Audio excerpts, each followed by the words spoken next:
Thank you. Hey.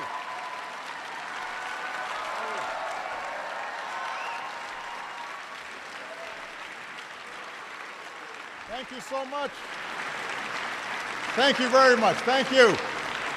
Thank you. Thank you very much. Thank you.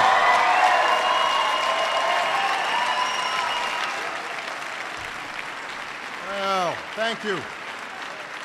Please, everybody have a seat. Hello, Cape Town. Tobela. Malweni. Sanibona. Dumelang. Nda. Reperila. See, I've been practicing. How's it? Did I leave anybody out?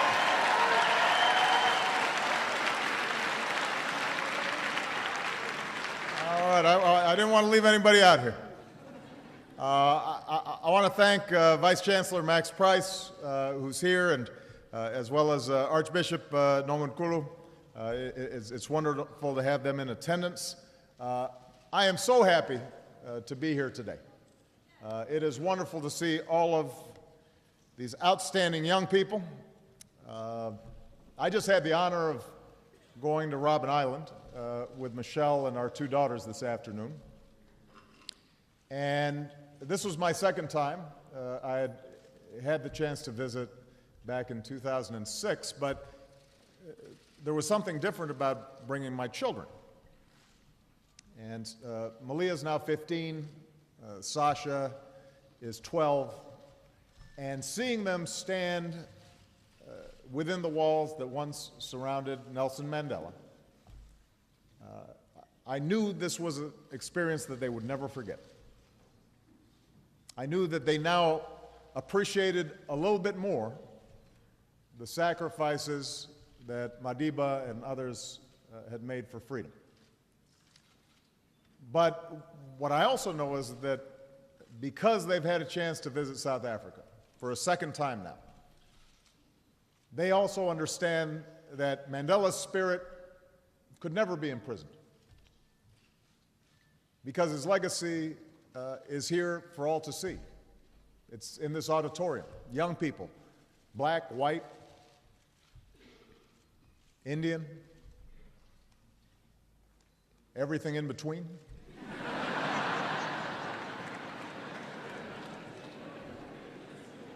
Living and learning together in a South Africa that is free and at peace. Obviously today, Madiba's health weighs heavily on our hearts. And like billions all over the world, I and the American people have drawn strength from the example of this extraordinary leader and the nation that he changed. Nelson Mandela showed us that one man's courage can move the world. And he calls on us to make choices that reflect not our fears, but our hopes in our own lives and in the lives of our communities and our countries. And that's what I want to speak to all of you about today. Now, some of you may be aware of this, but I actually took my first step into political life because of South Africa. This is true.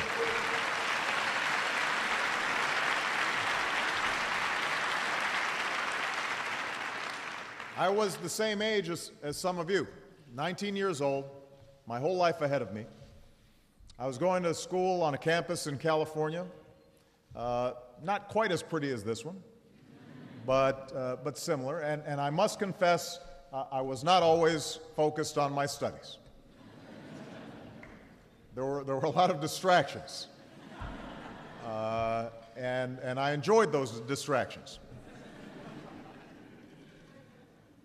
And as the son of an African father and a white American mother, the diversity of America was in my blood.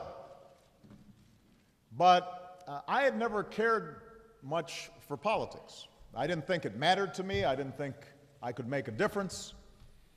And like many young people, I thought that cynicism, a certain ironic detachment, was a sign of wisdom and sophistication. But then I learned what was happening here in South Africa. And two young men, ANC representatives, came to our college and spoke. And I spent time hearing their stories. And I learned about the courage of those who waged the Defiance Campaign and the brutality leveled against innocent men, women, and children from Sharpsville to Soweto. And I studied the leadership of Ituli and the words of Biko and the example of Madiba.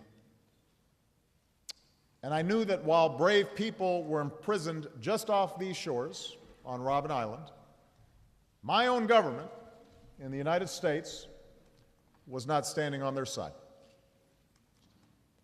And that's why I got involved in what was known as the divestment movement in the United States. It was the first time I ever attached myself to a cause. It was the first time also that I ever gave a speech.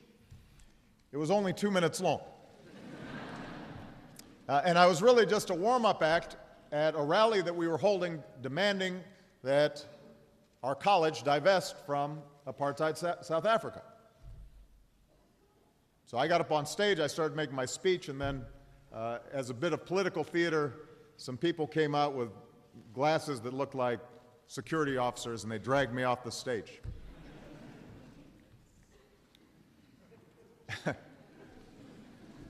Fortunately, there are no records of this speech. But I remember struggling to express the anger and the passion that I was feeling, and to echo in some small way the moral clarity of freedom fighters an ocean away. And I'll be honest with you, when I was done, I did not think that I had made any difference. I was even a little embarrassed. And I thought to myself, what's a bunch of university kids doing in California that is somehow going to make a difference? It felt too distant from what people were going through in places like Soweto. But looking back, as I look at that 19-year-old young man,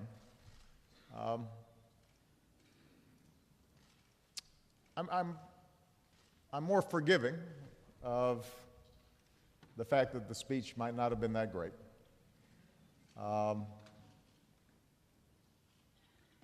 Because I know now that something inside me was stirring at the time, something important. And that was the belief that I could be part of something bigger than myself.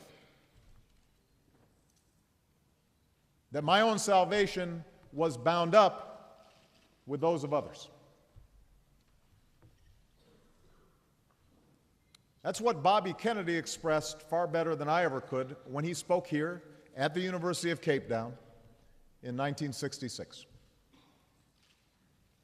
He said, "Each time a man stands up for an ideal, or acts to improve the lot of others, or strikes out against injustice, he sends forth a tiny ripple of hope.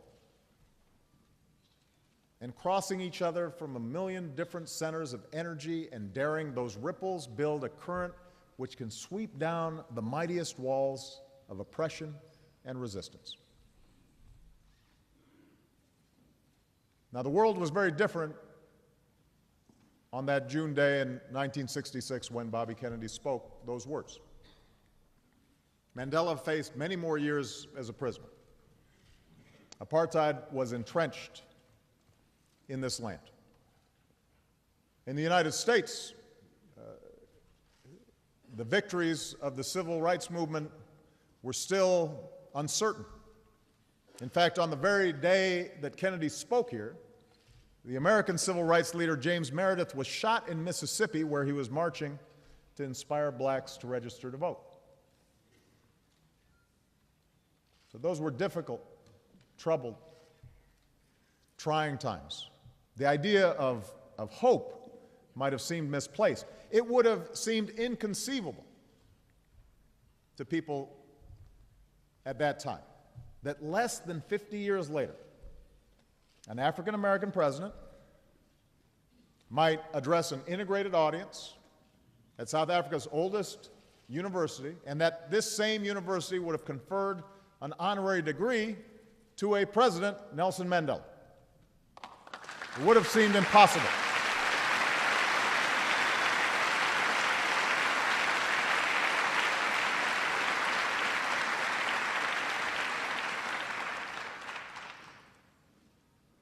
That's the power that comes from acting on our ideals. That's what Mandela understood. But it wasn't just the giants of history who brought about this change. Think of the many millions of acts of conscience that were part of that effort. Think about how many voices were raised against injustice over the years. In this country, in the United States, around the world. Think of how many times ordinary people pushed against those walls of oppression and resistance, and the violence and the indignities that they suffered, the quiet courage that they sustained. Think of how many ripples of hope it took to build a wave that would eventually come crashing down like a mighty stream. So Mandela's life, like Kennedy's life, like Gandhi's life, like the life of all those who fought to bring about a new South Africa or a more just America,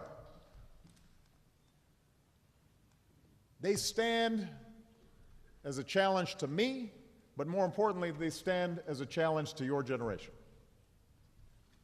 Because they tell you that your voice matters. Your ideals, your willingness to act on those ideals, your choices can make a difference. And if there's any country in the world that shows the power of human beings to affect change, this is the one. You've shown us how a prisoner can become a president. You've shown us how bitter adversaries can reconcile. You've confronted crimes of hatred and intolerance with truth and love, and you wrote into your Constitution the human rights that sustain freedom. And those are only the most publicized aspects of South Africa's transformation. Because alongside South Africa's political struggle, other battles have been waged as well to improve the lives of those who for far too long have been denied economic opportunity and social justice. You know, during my last journey here in 2006, what impressed me so much was the good works of people on the ground, teaching children, caring for the sick, bringing jobs to those in need. In Khayelitsha Township, I'm still working on some of these things. I met women who were living with HIV, and this is at a time back in 2006 where there were still some challenges in terms of the policies around HIV and AIDS here in South Africa. But they were on the ground, struggling to keep their families together, helping each other, working on behalf of each other. In Soweto, I met people who were striving to carry forward the legacy of Hector Peterson. At the Rosa Parks Library in Pretoria, I was struck by the energy of students who they wanted to capture this moment of promise for South Africa. And this is a moment of great promise. South Africa is one of the world's economic centers. Obviously, you can see it here in Cape Town. In the country that saw the first human heart transplant new breakthroughs are being made in the treatment of HIV/AIDS. I was just talking to your Vice Chancellor. People come to this university from over 100 countries to study and teach. In America, we see the reach of your culture, from freshly ground concerts to the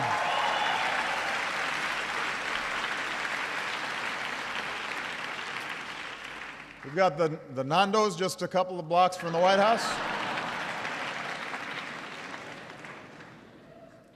And thanks to the first World Cup ever held on this continent, the world now knows the sound of the vuvuzela. I'm not sure that's like the greatest gift that South Africa ever did, but it